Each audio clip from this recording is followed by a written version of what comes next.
I'm Stephen Light, and today we're going to bring the light to a subject called the ego. Now, when we are born, we don't have any ego, but we get given this little thing called the ego. And what starts to happen is it starts growing and growing, and it starts separating us from who we truly are. And what we start doing is leading inauthentic lives. Now, here's what actually starts happening. When you're young and you're very creative, you start exploring different avenues of how you show up in the world, what you want to do.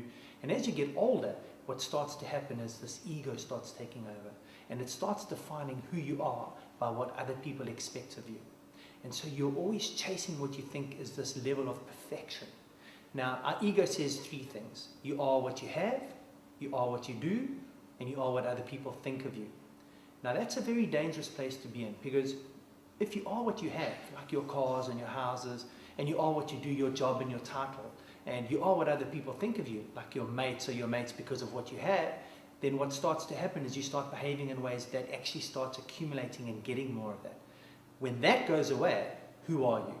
So we need to learn to tame our egos. We need to learn to start being more humble in the world, because the value of who you are needs to come from inside of yourself, not from outside there.